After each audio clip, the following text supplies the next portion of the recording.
अस्सलामुअलैकुम नाजरीन, आप देख रहे हैं हमारा यूट्यूब चैनल आगमऊ। मैं हूं नौशाद अंसारी। पार्लिमानी इंतखाबात के मद्देनज़र 7वें और आखिरी मरहले की पोलिंग आज घोसी पार्लिमानी हल्का में 7 बजे से शुरू हुई और शाम 6 बजे तक चली। इस दौरान वोटरों की काफ़ी भीड़ सुबह 7 बजे से ही सभी पोलिंग मराकज़ पर देखने को मिली।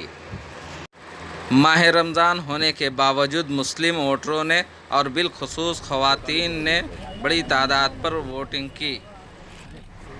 इस दौरान डीएम ज्ञान प्रकाश त्रिपाठी ने घोसी पार्लिमानी हल्का के मुख्तलिफ पोलिंग स्टेशनों का जायज़ा लिया और उन्होंने पीठासीन अधिकारियों से भी तफसीलात हासिल की। इसी सिलसिले के तहत वो जूनियर हाई स्कूल मुगलपुरा पर भी पहुँचे और वहाँ पर भी इलेक्शन से मुतल्लिक हालात का जायज़ा लिया। घोसी पार्लिमानी हल्का में शाम 6 बजे तक 60.16% पोलिंग होने की खबर मौसूल हुई है, जिसके तहत मधुबन में 62.95, घोसी में 62.98 और मोहम्मदाबाद में 60.75, मऊ सदर असम्बली में 59.95% वोटिंग हुई है। कुछ जगहों को छोड़कर पोलिंग पूरी तरह से पुरअमन रही है।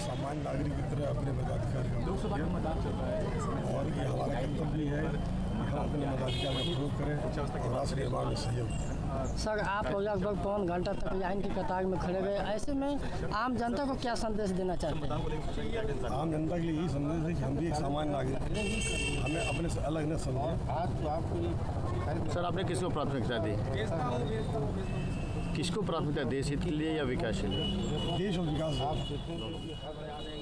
सुरक्षा के सारे इंतजाम बहुत अच्छे हमने पहले ही कर लिए हैं और जैसा कि आप यहाँ इस मतदान केंद्र पे आप देख रहे हैं 4 बूथ है।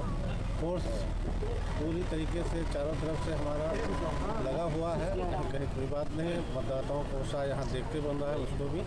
इसके साथ साथ में आप कहीं भी कोई बात होगी तो हमारी मोबाइल पार्टियाँ जो चल रही हैं, हर 5 मिनट में आपको एक मोबाइल पार्टी यहाँ आती हुई आपको मिलेगी। सर, क्या संदेश देना चाहते हैं? संदेश ये है कि लोग देश हित में, विकास में, देश के विकास में अपना सहयोग करें और मतदान अधिक से अधिक करें। यही सबसे बड़ा मतलब देश का हित है।